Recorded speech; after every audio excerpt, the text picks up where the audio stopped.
The raven arrived in the gray light of morning, its wings heavy with the chill of the north. It circled the stone ramparts of Winterfell, feathers shimmering with hoarfrost, and descended onto the courtyard wall. A stable boy, bleary-eyed from the early hour, stumbled forward to take the message from the bird's leg. The letter it carried was short, stamped with the dire wolf of House Stark beside a kraken pressed into black wax. It was the first open sign that a long-rumored alliance was about to be sealed. Winterfell's gates had seen many outriders and envoys in recent weeks, and although rumormongers whispered about proposals of marriage, it was not every day one expected a new union between the North and the Iron Islands. Jon Snow was standing in the solar, leaning over a rough-hewn table strewn with maps, when the steward brought him the note. The fire crackled in the hearth, causing wavering shadows to play on the cold stone walls.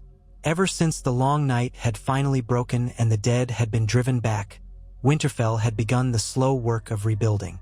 The courtyard was still ringed with scaffolding in some places. The battered towers stood tall but needed fresh repairs, and the unyielding north wind scratched at every crack. Yet the fortress was still a symbol of northern resilience, and Jon felt it in his bones each time he walked these halls. He looked up from his study of the newly sketched trade routes that now stretched more hopefully toward the western coast. Davos Seaworth stood nearby, the old smuggler's brow lined as he considered the ramifications of forming pacts with distant lords. Tormund Giantsbane sat sprawled on a bench, fiddling idly with the tie of his cloak. Their conversation had danced around the subject of the Iron Islands more than once. Yara Greyjoy had proven an unexpected ally against the Night King in the final days, and the Ironborn had harried the frozen shoreline in their longships, cutting off whites where they could. In the aftermath, with Euron's threat gone and the Iron Islands in need of stable leadership, Yara's star was on the rise. He took the note from the steward, broke the seal, and scanned the words. The lines were curt, reflecting the directness of their new Ironborn ally. The invitation was extended. She would come to Winterfell in a fortnight to finalize terms. A marriage to secure an alliance, her words made it plain. Once sworn foes, now poised to join their houses as a bulwark against the uncertain future of Westeros. Jon read the text twice, each time feeling the weight of duty press more firmly on his shoulders. Davos, peering over his shoulder, waited for the news. Tormund shifted upright. The flicker of something like amusement touched the wildling's face. The notion of a wolf wedding a kraken was not far from a good joke in his eyes, but the gravity of such a union was not lost on him either. Ever since the end of the Great War, the North had begun forging ties with realms once considered too distant or too different. But an Ironborn match was an altogether bolder step. "Is it official, then?" Davos asked quietly. He rubbed the back of his neck, wary. "Yara's serious about the marriage?" Jon laid the note on the table. "It seems so. She means to come here soon and discuss the final details. There's no going back from this. If we join our houses, we'll have her fleets, and she'll have our pledge to respect her people's independence. The Iron Islands won't be under the Iron Throne's direct heel, assuming there's any throne left to care about." Tormund let out a gruff laugh. "You still can't claim you're the king in the north, but you have all these folks looking to you like some king. Times are strange. Didn't think I'd see the day the sea folk would wed a Stark, if that's what you call yourself, Snow." Jon shot him a patient look. "I'm a Stark, for all it's worth. This is bigger than a name. Times have changed. We can't stay divided, not when others out there might rise to threaten us again. We don't know what the Southern Lords might scheme. The North's alliances need to be forged in steel, and if that means forging them in marriage, so be it." Davos studied his face. "You're at peace with it?" Jon hesitated. His mind roamed to the ghosts of battles past, to the cost of trusting others. He remembered how alliances once formed had been shattered, the Red Wedding, betrayals that had cut House Stark to its marrow. There was an urge in him to protect Winterfell from any further heartbreak. But the North was not in a position to isolate itself again. And Yara, for all her rough edges, had proven honorable in the final battles, delivering her ships to aid in the fight for the living. "I can't say it's how I pictured my life," Jon admitted softly. But I know the price the North has paid for going it alone. If this marriage can build a more stable peace, then I'll do my duty." Tormund snorted. "Duty? You Southerners always talk about duty." Jon felt the corner of his mouth lift. "I'm as Northern as you can get." "Bah!" Tormund teased. "You're the next thing to an icicle, maybe. Just don't let the sea melt your old bones." Davos, pensive as ever, nodded. "We'll make the preparations. We'll need to greet her with all due respect. Some of the Northern lords might not be so pleased that the Ironborn will be an honored guest here, but we'll manage." It was true. The memory of Ironborn raids up the western coasts of the North still ran hot in the hearts of some clans. Too many fishermen's villages had gone up in flames over the years. Too many kinsmen carried off. Forgiveness did not come easily to those who survived that brutality. Even though the Greyjoys had fought alongside the North in the Great War, old wounds often refused to close without scars. The notion of a wedding would provoke an uproar if not handled carefully. Jon let out a breath, gathering his determination. "They'll learn to accept it. Let's prepare the rest of Winterfell. I'll send ravens to the bannermen. I want them here to witness the new alliance. No secret ceremony. Let them all see this union is real." And so the wheels of fate turned. Ravens took wing, carrying Jon's summons to every holdfast and watchtower from the Frostfangs to the marshes of the Neck. The North stirred with curiosity and sometimes outrage, but they were bound to their liege lord. Meanwhile, Yara Greyjoy received Jon's acceptance in Pike's broken fortress, a gust of salt wind whipping over the jagged stones as she read the stark words. She allowed herself a terse smile. At last, after years of war and chaos, the Iron Islands might stand on more equal footing with a great house. It would not be easy, but she had never shied away from the difficulties of leadership. Her father had steered the Iron Islands into the pyre of war countless times, and Euron's reign had drenched them in blood, but she would steer them back out again, with or without the blessing of the Seven Kingdoms. A fortnight after the messages had crossed the sea, the first Ironborn longships appeared on the horizon of the Sunset Sea. They were swift, lean vessels with black sails and the golden kraken sigil. Winterfell had made arrangements to welcome them further inland. The Manderley port in White Harbor was the usual gateway for travelers from the south or the sea, but for the Ironborn's sake, a more discreet location was chosen. The inlet near the rills had a rough harbor, less grand than White Harbor, but easier for proud Ironborn raiders unaccustomed to submission under any banner. House Ryswell, sworn to the Starks, guarded those lands, though the sight of the Ironborn sails at anchor sent a wave of unease through many watchers on the shore. Yara, at the prow of her flagship, lifted her head. She watched the bleak coastline approach, gray and stony under a sky pregnant with clouds. She had never loved the North, had never seen the appeal of an ocean that turned to jagged ice in winter. Yet she also felt a certain kinship with this rugged place. Like the Iron Islands, the North demanded fierce loyalty from its people. Food was scarce in the cold months. Warmth was precious. There was no place for weakness. A faint grin tugged at her lips. She had wrestled men twice her size, survived betrayals within her own house, faced the undead, and lived. She would endure the chill of the North for a greater prize. She looked back at the deck. Her crew, hard-eyed Ironborn loyal to her, busied themselves mooring. Once the lines were secured, a handful of local scouts approached warily. Yara hopped down from the ship, boots sinking into gravel. She had a thick cloak of black wool thrown over her shoulders, trimmed with a pelt she had taken as spoils from a northern raider during the wars before the Long Night. It was a sign of respect, ironically, that she wore the fur, yet some Ryswell men still gave her sidelong glances that bordered on hostility. When the formalities were finished, Yara and her small retinue mounted borrowed horses, sturdy northern mounts, broad-chested and better suited to the cold than the slender coursers of the south. Their procession set off for Winterfell. Over the coming days, they would pass through rolling farmland, skeletal forests just now beginning to bud in the early spring, and scattered villages that had once been ravaged by Boltons and, later, the undead. The land was still recovering, as were the people. As Yara's company crossed into more populated areas, Curious villagers turned out to watch them ride past. Some spat on the ground. Others simply stared, uncertain.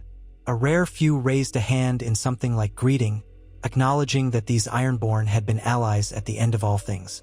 Yara's face betrayed little. A Greyjoy did not cower from the eyes of those they had raided and scorned. She could not erase the old grudges. All she could do was move forward, forging a new path through the iron of her will. Some might call her mad for bending to a marriage alliance with the North, but she had seen the alternative. Constant rebellion, constant sabotage and raiding. What had it bought the Ironborn over centuries? Ruin and subjugation by the mainland. If Yara could stand beside Jon Snow, she might carve out a place for the Iron Islands to remain free from the overshadowing rule of the Iron Throne. She wanted to see her people strong. This was the best chance they'd had in generations. By the time Yara's company reached Winterfell, night had fallen. The torches burned along the walls, casting long flickers of gold across the gray stone. The main gates stood open. A handful of Stark guards stood on the walls, watchful, but not immediately hostile. Yara nodded to them, and she and her riders passed beneath the portcullis. She slid down off her horse in the courtyard, boots crunching on the gravel. They had come on a day's schedule, pushing hard to arrive promptly. Her muscles ached from the ride, but she hid her fatigue behind a resolute expression. They were met by an honor guard of northern soldiers, flanked by a few familiar faces from the war. There was Davos Seaworth with his earnest, weathered features, not a northerner by birth, but a trusted counselor to Jon. And there was Tormund Giantsbane, broad and bearded, who eyed Yara with a mixture of curiosity and grudging respect. Theon Greyjoy stood slightly behind them, watching his sisters approach with a tightness in his eyes. He had chosen his path in the war, siding with the Starks, fighting for Winterfell. He and Yara had parted ways on uncertain terms, though they had never ceased to be siblings. They simply bore the weight of all that had happened. Lost chances, betrayals, redemptions. Nearby, Sansa Stark was present, tall and poised, her red hair wound into a simple braid. Lady of Winterfell in all but name, she held herself with the quiet authority that had seen the North through the darkest of times. Arya was absent from the gathering, rumored to be somewhere far from Winterfell, and Bran was perched in his own quiet domain. But Jon Snow was there, waiting near the steps to the Great Keep. Yara took in the sight of him. He wore a dark cloak trimmed in wolf fur, broad shoulders squared. He had the same set to his jaw as always, the same quiet gravity in his eyes. She remembered first seeing him at the meeting in Dragonstone, and later as the war swallowed them all. He looked older now, new lines etched into his face from the struggles they had endured. But there was a softness beneath the steel, a compassion she had once dismissed as weakness. Now she knew better. She saw that compassion was what had won him the loyalty of thousands, had made men fight under him even when all hope seemed lost. She approached him, pulled off her glove and offered her hand. "Lord Stark," she said, her voice carrying across the courtyard. "I trust your ravens flew true. I'm here as promised." Jon took her offered hand. His grip was firm but not crushing. "Welcome to Winterfell, Yara Greyjoy. You've come a long way. We have rooms prepared for you and your people." She cast a glance at her retinue. "They'll be fine in the barracks or wherever you keep your spare nights, but I'd appreciate warmth and a stiff drink." Davos cleared his throat. "We've arranged for both, my lady."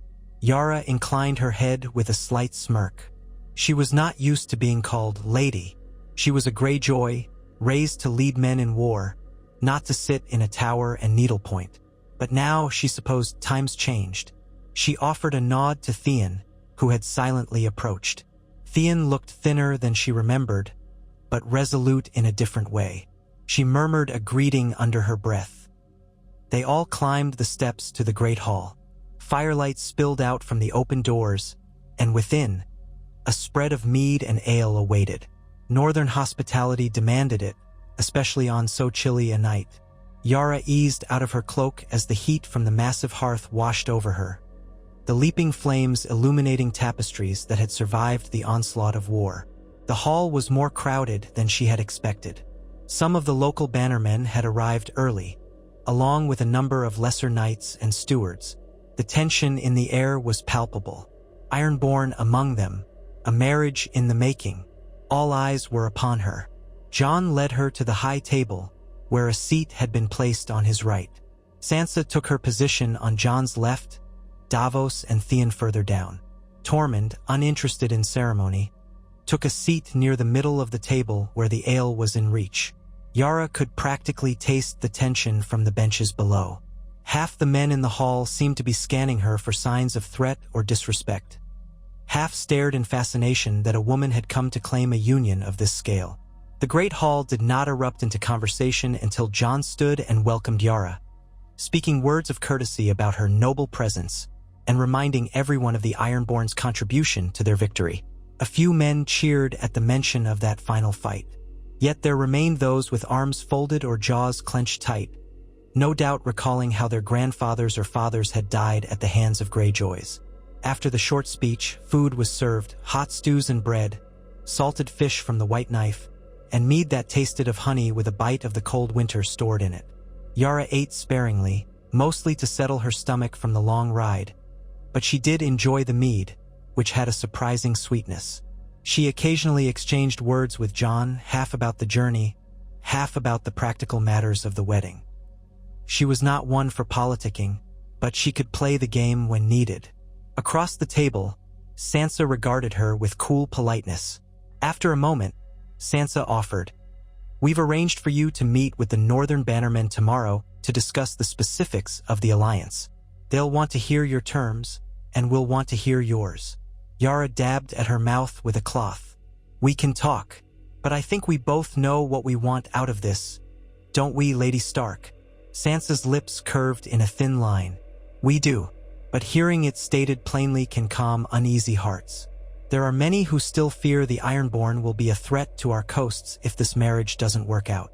Yara snorted lightly. "They have good reason, I suppose." Jon intervened, hoping to keep the conversation civil.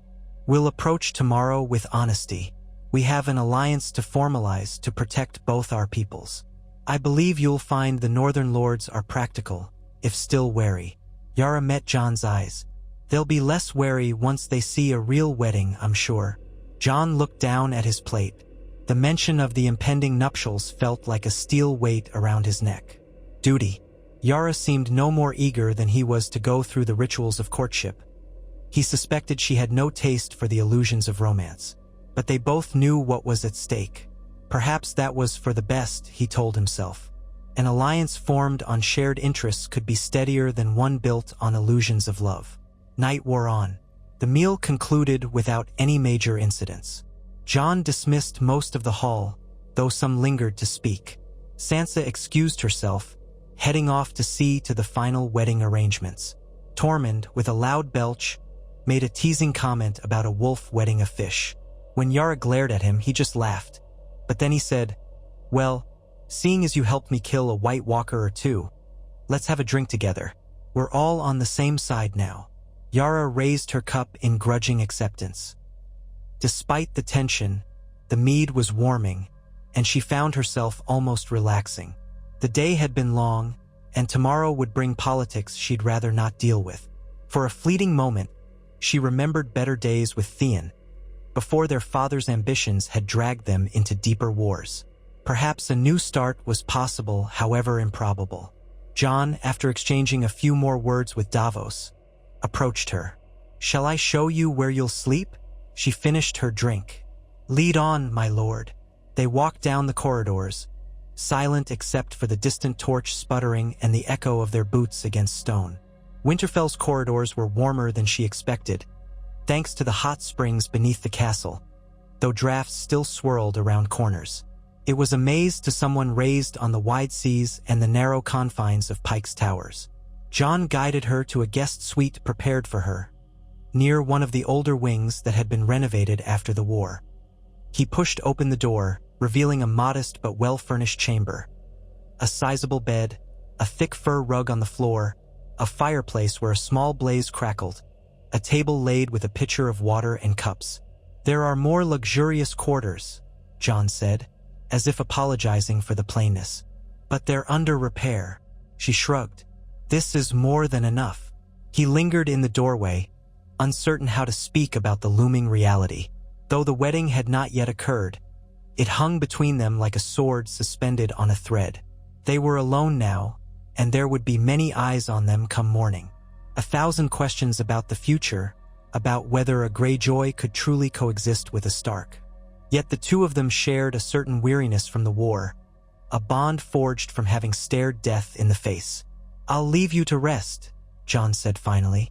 "If you need anything, let one of the stewards know. Tomorrow we begin the formal negotiations." Yara nodded, crossing her arms. "I'll be ready." She paused, then added, "I know we're both doing this out of duty. No illusions there. But if it helps, I'll be straight with you. I want this alliance to work." He searched her face. "So do I." "Good," she said quietly. "Then at least we have that." After he departed, Yara collapsed onto the bed, letting out a slow breath. The walls around her felt strange, confining. She missed the rocking of a ship beneath her feet, the smell of salt in the air. Yet she knew if she could endure, the spoils of this arrangement would be worth it. For her people and for herself, however grudgingly. Tomorrow, she thought. Tomorrow the real dance begins. Morning arrived with a thin veil of mist swirling through the courtyards. Servants hurried to light fires in every hearth, preparing hot breakfasts of porridge and sausage for the lords and ladies who had come to see the official negotiations. Yara took her time rising, dressing in practical leathers, though she allowed a northern seamstress to drape a fine cloak of gray wool over her shoulders, at Sansa's urging, so as to appear more presentable. She snorted at the irony of wearing anything resembling Stark colors. But these were times that demanded compromise. In the Great Hall, a long table had been set up near the dais, with chairs arranged for Jon Snow, Lady Sansa, their key advisors, and Yara herself. On the sides, the northern lords gathered, many of them grim-faced or quietly curious. She recognized a few: Lord Glover of Deepwood Motte, who had once refused to fight under Jon's banner but came around eventually; Lady Mormont's cousin, newly overseeing Bear Island after the war; Lord Ryswell from the Rills. Others she did not know, but their gazes were no less intense. Jon opened the council with formal words of welcome, acknowledging the continuing reconstruction of the North and praising the Ironborn for their help in harassing the undead along the coasts. Then the conversation turned to the practicalities.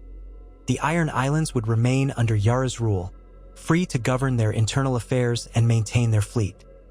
In exchange, she would pledge ships to the North's defense if ever threatened by outside forces. The North, in turn, would guarantee not to infringe on Ironborn autonomy. Among the terms, there was also the matter of trade, grain from the North in exchange for fish, and the possibility of establishing new trade routes to the western coasts of Westeros. In the midst of the negotiations, Lord Glover cleared his throat. "And the marriage. This is the crux of it, yes?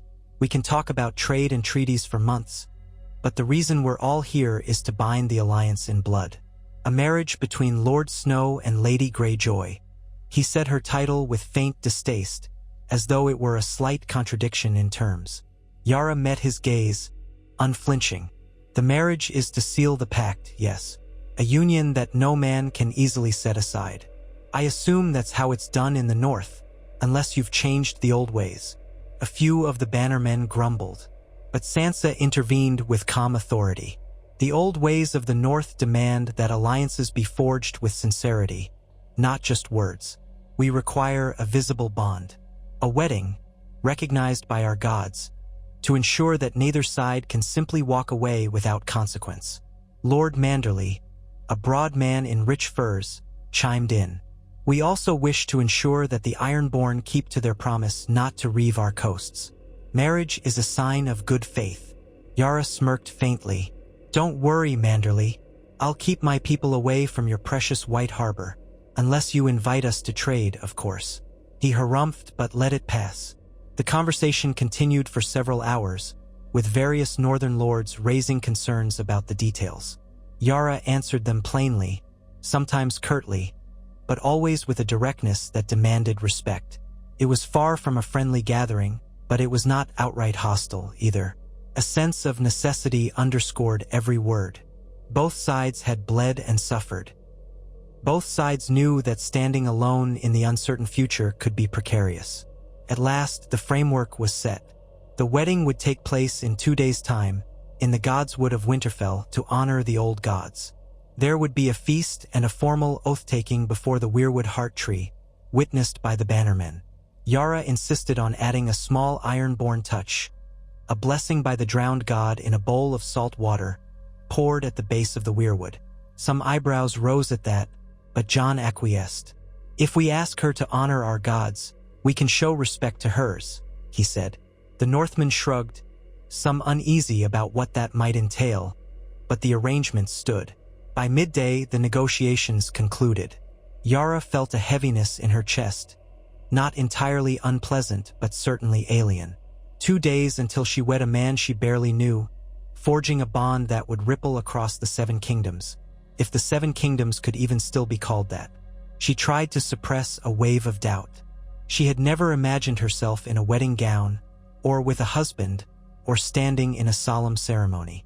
She had always lived by the simple creed of "what is dead may never die," had always believed that the Ironborn took what they wanted. But now she was giving herself to something bigger. Duty indeed. That afternoon, as the lords dispersed to chatter among themselves, Yara sought a moment of quiet. She walked the ramparts of Winterfell, letting the cold wind buffet her. The sky was pale, the sun a watery disk behind hazy clouds. Snow still lingered in shady corners, though spring was upon them. She gazed down at the courtyard and saw Theon, talking with a pair of guards. She realized she had barely spoken to him since she arrived. Too many things unsaid. She made her way down, crossing the courtyard to where Theon stood. He saw her coming and dismissed the guards. They looked at him, then at Yara, nodded stiffly, and left. For a moment, brother and sister faced each other. She took in the changes in him. He had lost so much of his former cockiness, replaced by something quieter. The old arrogance was gone. In its place stood a man shaped by pain and redemption. "You look well, Theon," she said at last, her tone careful. "Considering everything." He nodded. "And well, you're about to marry the Lord of Winterfell. Strange tidings. I suppose Father would never have believed it." She let out a short laugh that held no real mirth. "He would have spat at the thought of us bending the knee, marrying into the line of those we once raided. But Father's gone, and so is Euron." A flash of memory stabbed her mind. Euron's madness, the battles. She shoved it away. "We're forging a new path." Theon studied her. "Is it what you want?" She shook her head. "Want? I don't know, but it's what must be done to keep our people safe and free. The Iron Islands can't survive another war with the mainland. If we have the North as an ally, we can stand on our own. Winterfell gains access to our fleet." She paused. "And you? Do you stand by me in this?" He hesitated. "I stand with the Starks, as I always will now. But the Starks are you too if you marry Jon. So yes, I stand by you, Yara." Then he managed a small, lopsided smile. "Besides, you're my sister. We've both seen too much to let old wounds fester." She inclined her head in a grateful gesture. "Good. We might need your voice here. These Northerners trust you more than me, for now." They spoke a while longer, quietly mending the ties that had frayed. Theon expressed hope that the wedding would go smoothly, though he admitted that the Northern lords were on edge. Yara voiced her intention to bring a few Ironborn traditions to the ceremony, but not enough to cause offense. At least the drowned god's blessing would be there, though she had little desire to attempt a full Ironborn wedding rite in front of watchers who might see it as a dark ritual. A small compromise. She found herself oddly pleased that Theon was here. Whatever else had happened, he was someone who could bridge the gap between her and the North in some small way. By nightfall, Winterfell's halls were alive with talk of wedding preparations. Cooks were gathering the best of the northern larder, root vegetables, salted meats, a few delicacies from as far as the Vale. The brewmasters were working double time to fill barrels with ale and mead. Yara overheard seamstresses whispering about how they would tailor a proper garment for her.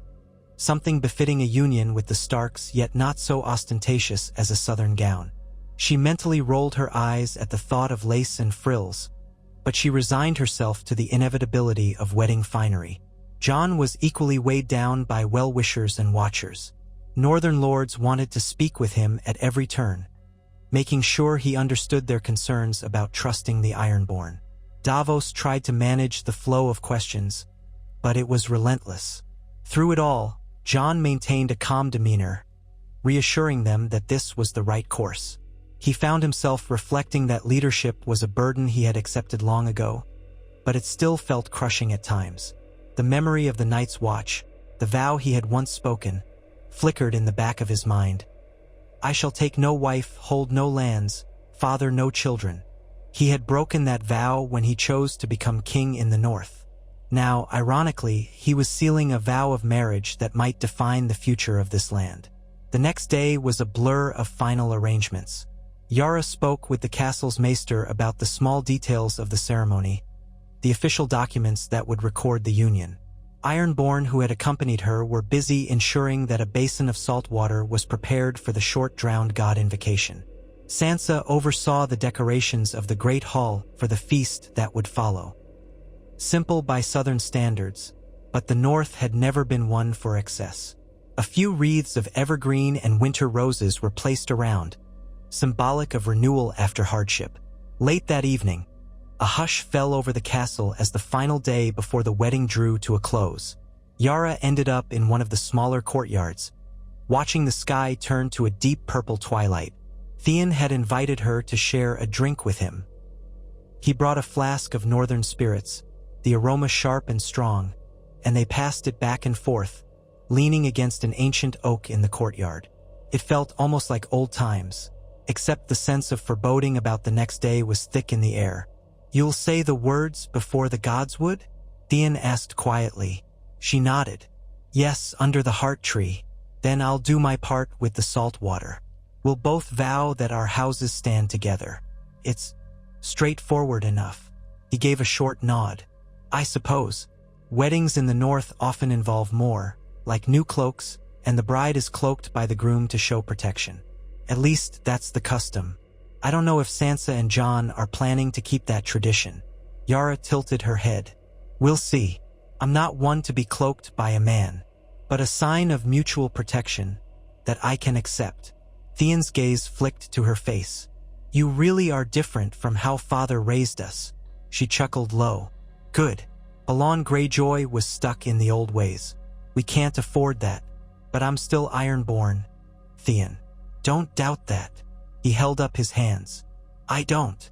Then he passed the flask again, and they drank in silence under the northern sky, a tenuous sibling bond reaffirmed. Finally, the dawn came, a pale sun rising over Winterfell's walls, glinting on the frosty rooftops. Servants bustled about, lighting fires in the halls. Guests clad in heavy cloaks began gathering in the courtyard. The weirwood in Winterfell's godswood stood ancient and silent, its red leaves a stark contrast to the surrounding snow. Jon stood beneath its boughs, waiting, feeling each breath condense in the chill air. He wore a dark leather doublet with the Stark direwolf embroidered on the breast, a simpler version of the regal attire that kings might wear. A small group of onlookers, mostly lords, ladies, and key retainers, stood around the clearing. Theon, Davos, and Tormund formed a loose circle near Jon, who stared at the carved face in the heart tree with haunted eyes. The old face seemed to watch him back, bearing silent witness to centuries of vows spoken in that sacred grove. Jon's heart pounded. He found himself recalling the last time he had stood here to speak any vow. It had been before the war, in times that felt like another life. Now he was about to tie his fate to that of Yara Greyjoy. He reminded himself that there was no place for fear in this union, only resolve. He became aware of a ripple in the crowd. Yara approached, accompanied by Sansa, who had offered to stand beside her. Yara wore a fitted leather bodice dyed charcoal, with subtle wave-like patterns near the edges, a nod to her Ironborn roots. Over it, A cloak of slate-gray wool was pinned at her shoulder with a kraken-shaped clasp. The effect was austere but striking. A swirl of conversation rippled through the watchers. Some had expected something more feminine, but Yara's strength shone in her bearing. Her dark hair was brushed back, and though she wore no elaborate hairstyle, the effect was enough. She was as confident here as on the deck of a longship, even in the face of so many eyes. Sansa guided her to stand opposite Jon in front of the weirwood. The crowd formed a wide ring around them. Theon stepped forward, clearing his throat. It had been decided that he would conduct part of the ceremony, bridging the traditions of both sides. He began by reciting the Northern Vow, his voice measured in the still air. Here in the sight of gods and men, we gather to witness the union of Jon of House Stark and Yara of House Greyjoy. The vows they speak today shall bind them in duty and in honor, each to the other, and both to their peoples. Sansa brought forward a small silver bowl containing water from the hot springs, cooled to a faint steam in the outdoor chill. Theon continued, "In the north, we share water to symbolize the flow of life between two houses, once divided, now joined." He offered the bowl first to Jon, who dipped his fingers in and let the water spill through them onto the ground. Then Jon turned it to Yara, who repeated the gesture. The watchers murmured softly. Then Theon stepped back, nodding to Yara. She passed her cloak to Sansa, revealing the dark leather beneath. Theon held out a second small basin, this one with salted seawater. Yara lifted it, glancing at the crowd. She spoke loud enough for all to hear. "Ironborn do not often wed under the eyes of the old gods, but I bring a piece of our faith here, salt water drawn from the seas that cradle our islands. May the drowned god witness our vow in the presence of the ancient trees. What is dead may never die, but rises again, harder and stronger." She poured a thin stream of the water onto the roots of the weirwood. The watchers shifted uneasily, but no one protested. Theon then took the basin and set it aside. The words of union began. Jon looked at Yara, his dark eyes solemn. "Yara Greyjoy, I pledge to stand beside you, to honor your people, to protect them as I protect my own. Let the North and the Iron Islands stand together as one shield against the storms of the world. I vow to be loyal to our bond and keep faith between our houses." Yara's voice rang out, strong and clear. "Jon Snow, I pledge to stand beside you, to protect your people as I would my own. The Ironborn will fight for the North, and our house will be bound to yours in fellowship. May we both keep the vows we speak today." There was no talk of love or romance. This was a union of necessity, of two leaders forging an alliance. Even so, the words carried a certain gravitas. Theon turned to the gathering. "They have spoken their vows. Now, before these witnesses, they shall seal it." He offered Jon a cloak of dark gray with the Stark sigil embroidered in silver thread. Jon stepped forward and draped it gently over Yara's shoulders. She allowed the gesture, though the tradition's meaning, of the groom taking the bride under his protection, felt somewhat reversed in her mind. Still, she stood proudly, returning his gaze. A silence fell, and then Theon spoke the final line. "Let it be known that House Stark and House Greyjoy are joined. May the old gods and the drowned god watch over them." A small surge of applause rose, though in the north, such ceremonies were rarely raucous. Jon and Yara turned to face the onlookers. Davos gave a grave nod, Tormund a loud cheer. Sansa clasped her hands in front of her, relief mingling with caution in her eyes. The lords and ladies began to step forward to offer curt congratulations. Glover murmured something polite. Ryswell gave a short bow. Manderly nodded, his jowls quivering. Yara accepted their words with the barest courtesy. She sensed the undercurrent. Some were not thrilled, but none dared defy Jon or the Alliance openly. Thus ended the ceremony in the Godswood. They all proceeded to the great hall for the wedding feast, which was more jovial than the vow exchange.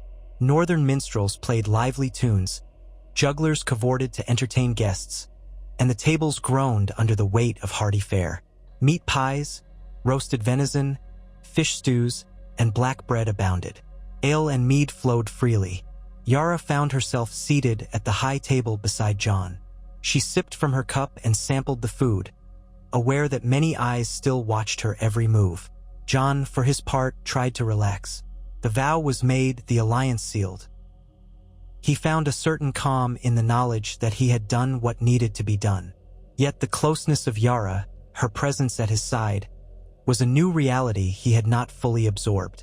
Every now and then, he turned to speak to her quietly. "How does our feast compare to the Iron Islands?" he asked, searching for some neutral ground. She pursed her lips. "We don't hold many feasts with such variety." She waved at the spread of dishes. "Mostly fish, rock-hard bread, and ale. Not that we can't hold a good gathering, but it's usually around a fire on the shore, celebrating a raid or a storm we survived. This is new." He offered a faint smile. "The North can be harsh too, but we do enjoy celebrating when we can. Perhaps you'll grow to like it here." She glanced around at the stone walls, the tapestry of a dire wolf chasing stags. "Maybe, or maybe I'll take you out on a longship so you can see what it's like out there. You might grow to like that." An unexpected flicker of amusement touched Jon's eyes. "I've never been fond of the sea, but I suppose it's time I learned. We are allied after all." The dynamic between them was still uneasy. Two people who had risked their lives together but had never truly known each other. Still, there was mutual respect, and maybe that would be enough for the moment. The feast carried on, with speeches from some of the lords, half-hearted toasts, and the occasional raucous laughter when Tormund or some wildling made a bawdy comment. Toward the end, Sansa rose to offer a toast, her voice carrying across the hall. "To Jon and Yara," she said, "may this union bring peace and prosperity to the North and the Iron Islands alike. We have all bled enough. Let our hearts and minds turn toward rebuilding, and may we find strength in each other." The hall drank to that, though the enthusiasm varied. Yara raised her cup, acknowledging the gesture. Jon did the same, the sweetness of mead mingling with the bittersweet reality of his new life. They had done it. The wedding was complete. Now came the challenge of making it all work. As the night wore on, a hush of expectation fell over the crowd. The notion of a wedding night was not lost on them. Even if the union was primarily political, certain formalities were expected. In the North, it was tradition for the bride and groom to share a cup of spiced wine before retiring. Davos approached with 2 cups, offering them to Jon and Yara. They each took one, glancing at each other. Yara gave Jon a wry smile, which he returned with a look of quiet acceptance. They drank, and the crowd cheered, though a few men roared louder, presumably hoping for scandalous entertainment. Jon and Yara handed back the cups. Theon, standing nearby, exchanged a quick, knowing look with his sister. Then, with a murmur of farewells, Jon and Yara left the great hall, walking side by side out of the swirling torches and curious gazes. Servants parted before them in the corridors, bowing slightly. No one followed, but they felt the eyes behind them. The wedding night was a matter of tradition, after all, and rumor would swirl if they did not share a chamber. Jon led the way to the bedchamber that had been prepared for them.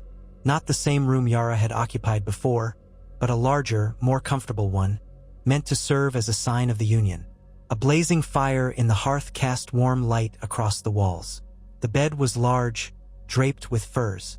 A pitcher of wine stood on a nearby table.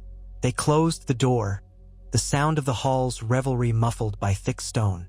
For a moment, they simply stood there, uncertain. Yara was the first to speak, her tone dry. "Well, we're wed." Jon nodded, removing his cloak and setting it on a chair. "We are." He faced her. "Yara, we don't have to." She cut him off gently. "I know we both did this for an alliance. I'm not here to force something neither of us want." She paused, studying him. "But we should at least appear to be fulfilling our duties. I don't care about the rumors, but the northern lords might." He looked faintly relieved. "The North can keep its nose out of our bed. If you'd prefer, I can sleep in a separate room. We can say we've done what we must." She shrugged, crossing her arms. "I'm not squeamish, Snow. If you want a real consummation, I won't break. But if you'd rather keep this to a political arrangement—" He hesitated, searching for the right words. Duty warred with decency in his mind. He had known only a few fleeting moments of love in his life, and the memory of Ygritte lingered like a scar. Could he truly stand here and pretend that Yara was just another woman to tumble? The idea felt cold and hollow. Yet he also knew that a marriage without physical consummation could be challenged by those seeking to undermine the alliance. Still, this was not a typical marriage, and neither of them had illusions about it. "We'll do what we must," Jon said finally. "But we don't have to rush. Tonight has been enough. Let's just rest." Yara nodded, her shoulders easing. Agreed. They each shed their outer garments in silence. Jon unbuckled his sword belt, carefully placing Longclaw aside. Yara undid the kraken clasp on her cloak and tossed it over a chair. Beneath the layers of wool and leather, she wore a simple linen shift, which she left on for now. He remained in a loose undershirt and trousers. The bed was wide enough that they could lie on opposite sides without crowding each other. Outside, the wind moaned against the stone. The flicker of the fireplace cast dancing shadows across their faces. She slid under the blankets, feeling the day's fatigue settle into her bones. Jon did the same.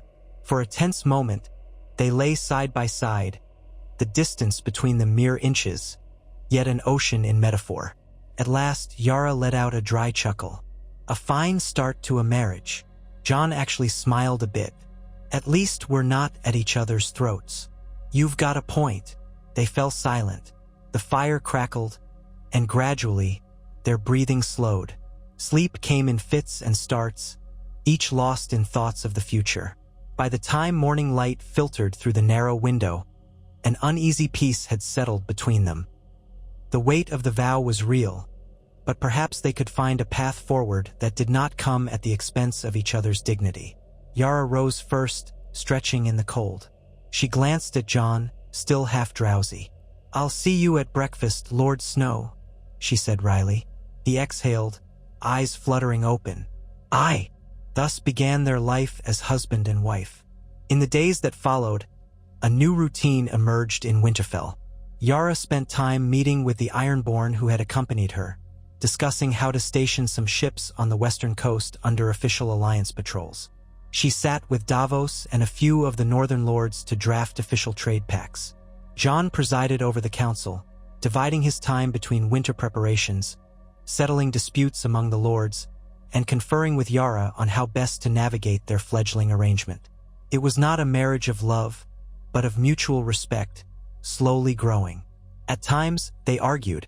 When Yara insisted on the Ironborn's right to carry certain weapons on northern soil, or when Jon demanded clearer guidelines on how to handle theft or raids in contested waters. Yet the arguments never escalated into outright hostility. Each recognized the other's necessity. If they could keep the alliance strong, the future might hold stability for both the North and the Iron Islands. Over that first month, the northern bannermen began to disperse, returning to their own lands. Some left with guarded optimism, others with mistrust still heavy in their hearts. But none openly challenged the Union. Sansa continued to act as a mediator where needed, smoothing ruffled feathers. Theon served as a link between Yara and the North, bridging cultural divides. Tormund eventually took his wildlings back beyond the wall, promising to return if called upon. Davos remained at Jon's side, ever the loyal hand in all but name. Yara often walked the ramparts at twilight, scanning the horizon as if expecting a distant ship or a sudden squall. She missed the sea. The stone walls and stable land made her restless. Still, she found a certain tranquility in the hush that settled over Winterfell each night. The faint glow of torches along the walls, the swirl of cold air beneath a wide sky. There was a grandeur in the north that she could not deny. Sometimes, she and Jon would find themselves in the courtyard, practicing swordplay with the soldiers, side by side. He was a skilled fighter, quick and direct. She was agile, used to the rocking deck of a ship, but adept on firm ground, too. Their sparring sessions drew onlookers who seemed both amused and impressed. A few times, Yara scored a touch that made the watching men murmur in surprise. Jon would nod, acknowledging her skill. Perhaps this was their form of bonding.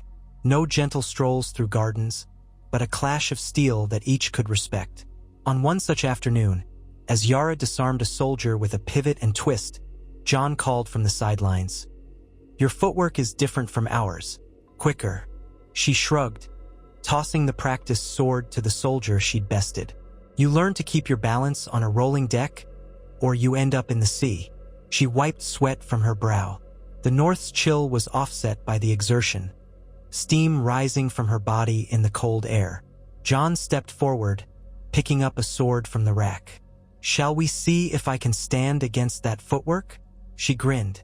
"You want another bruise to match the ones I gave you last time? Fine by me." They squared off. Wooden swords clacked, the ring of each blow echoing across the yard.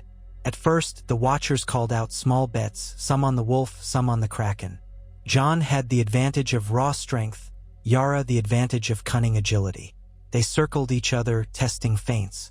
After a few exchanges, she nearly caught his side, but he deflected with a swift parry. He lunged, forcing her to dance back. They traded a series of quick blows, and for a moment, they locked gazes, seeing in each other a reflection of the same fierce determination. At last, he tried to pivot behind her guard, but she slipped inside his reach, hooking the practiced sword behind his knee.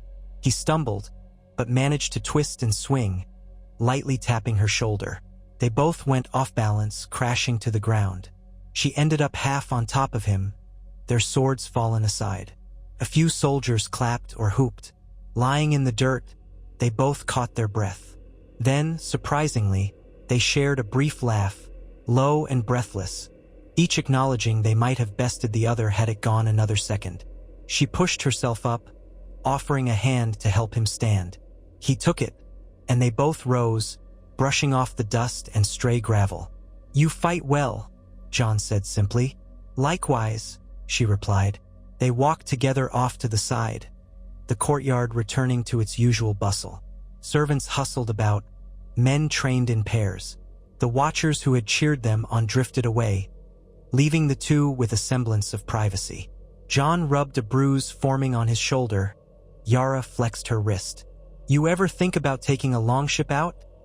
she asked, still flushed from the fight. "Just to see the horizon? The North is fine, but you might like a change of scenery at times." Jon shrugged. "It's not that I don't want to. It's just, my place is here. The North expects me to remain in Winterfell, or at least within riding distance. It's part of the duty." She understood. Duty. That word again. "If you ever need a break from the burden of 1,000 lords, let me know. We can take a small ship to Skagos or Bear Island. Might be good to see your domain from the coastline." He gave a short nod. "I'll consider it." The moment lingered. Two people, bound together, forging a working partnership that had not existed before. A small thread of mutual understanding knitted between them, day by day. Another fortnight passed. Reports arrived of Ironborn ships patrolling the western waters, driving off a few pirates that had taken advantage of the post-war chaos.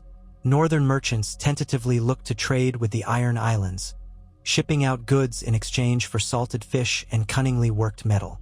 The alliance was bearing fruit, yet not all was smooth. A few standoffs occurred between Ironborn sailors and Northern harbor guards, leading to tension. Yara or Jon would step in to defuse each crisis, reminding both sides that they were now allies. Slowly, the North came to accept this new reality. Yara Greyjoy was Lady of Winterfell, in name if not in spirit. Some of the older men who had endured Greyjoy raids still spat at the mention of her name, but they could not deny her place at Jon's side. Younger soldiers began to speak of her with a begrudging respect. She was a skilled fighter, a direct talker, and she carried herself with an authority that was hard to ignore. Stories spread that she had once saved Theon from certain doom, that she had fought the dead at sea. The seeds of acceptance took root. Inside the walls of Winterfell, the dynamic between Jon and Yara continued to shift. They fell into an easy, if distant, companionship, meeting daily to discuss matters, sharing the same bedchamber at night, though actual intimacy was sparse. Neither forced the issue. Their marriage was built upon a political foundation and understanding. Yet they couldn't deny a growing camaraderie, the sense that they had each found someone who understood the weight of leadership. Sometimes, after a day of negotiations, they would share a cup of ale and talk quietly about the challenges of holding a fractious people together. On one such night, the winds howled outside, rattling the shutters.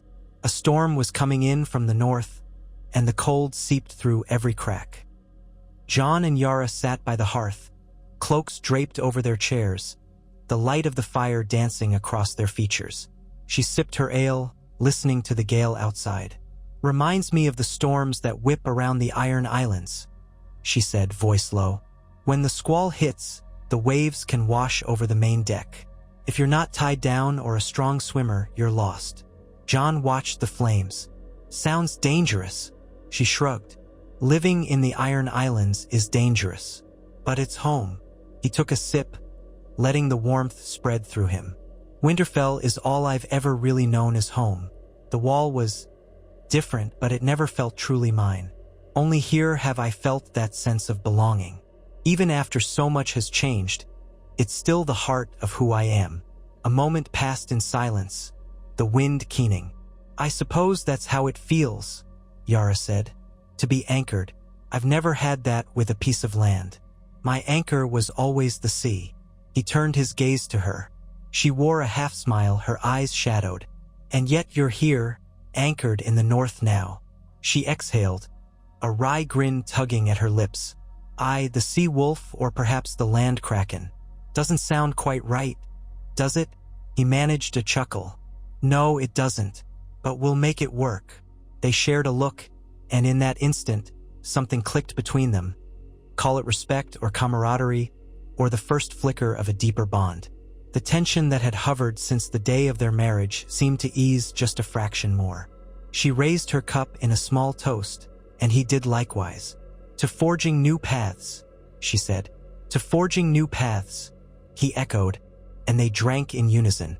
Thus began the slow blossoming of a partnership that neither had expected.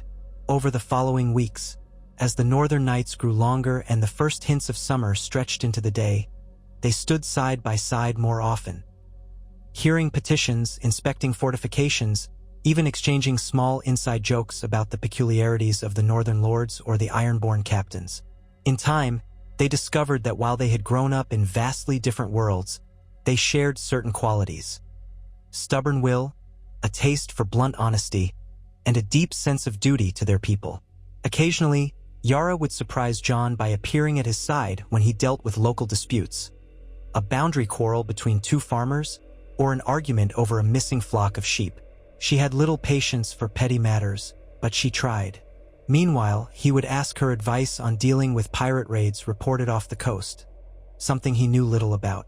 She gave him forthright suggestions, advising the best times to send a patrol, how to corner reavers with a small but efficient force. The North began to see glimpses of how this union might work. Some of the small folk still gossiped. Would the Ironborn woman make Lord Snow forget the old ways? But time and again, Jon reaffirmed his devotion to the North. He spoke openly of how Yara's counsel helped him secure the coast, how her presence reminded him that Westeros was broader than one landlocked vantage. The more he championed her, the more she championed his cause among her Ironborn. Word traveled back to the islands that Winterfell was not a place of scorn toward them, but a true partner in trade and security. That is not to say tensions vanished entirely. A handful of Greyjoy captains resented any alliance with the mainland, calling Yara a traitor to the old reaving ways. Disgruntled mutterings began to stir in some corners, whispers that another Greyjoy might lay claim to the Driftwood crown and pull the Iron Islands back into isolation. Yara heard of these rumors through her loyal captains. She responded swiftly, sending letters to the ringleaders, reminding them that under her leadership, the islands would remain free of the Iron Throne's tyranny, while forging profitable ties with the North. "Try to undermine me," she warned, "and you undermine all we've built." Jon, too, faced occasional dissent. A few northern families whose ancestors had lost kin to Ironborn raids demanded stricter conditions on the alliance. Jon held firm, but he had to navigate carefully, ensuring they didn't feel dismissed. He listened, promised to watch for any sign of reaving, and pointed to the practical benefits they were already reaping. Davos quietly reminded him that alliances were rarely easy, and that this was merely the cost of forging unity. Amid these trials, Jon and Yara found themselves drawn into a closer partnership than they'd have expected. Late-night strategy sessions by the hearth gave way to a deeper understanding of each other's burdens. Even the bedchamber they shared began to feel less like a forced arrangement. They would find themselves talking into the darkness some nights, about the future of the realm, about personal regrets, about the ghosts that still haunted them. She told him of the time she nearly rescued Theon from Ramsay's grip, of how she carried the guilt of failing him then. He shared the guilt he felt over so many who had died on his watch. They discovered that confiding in each other, though awkward at first, brought a strange sense of relief. Eventually, intimacy followed. Not a grand romance, but a growing warmth. Tentative touches, quiet nights when they both realized that perhaps this union could be more than a formality. They were each bruised by the war, tested by the burdens of leadership, but they found solace, however fleeting, in the closeness of another soul who understood. And so, little by little, Jon Snow's marriage to Yara Greyjoy ceased to be a curiosity or a scandal. It became a fixture in the new order of the North, a symbol of possibility. Where once the Ironborn and the Northerners had been locked in cycles of bloodshed, now there was a chance for stability and cooperation. Merchants whispered that House Stark and House Greyjoy had begun forging a real bond that could reshape the western coasts of Westeros. Of course, not all hearts were won. Whispers of discontent lingered. The future was never certain in a land still recovering from devastation. But for now, at least the North had a measure of peace. And on nights when the wind howled outside Winterfell's walls, Jon and Yara would share a quiet conversation by the fire, or a sparring match in the courtyard, or a moment of tired relief in bed, each of them remembering how far they had come and how fragile alliances could be. Yet they faced that future together, a wolf and a kraken, bound in duty, forging a new story in a kingdom that was still deciding what it would become. And for those who watched from the shadows, uncertain whether this union would stand the test of time, there was a single truth. Winter had ended, and with spring came the hope that old grudges might fade under the weight of shared purpose.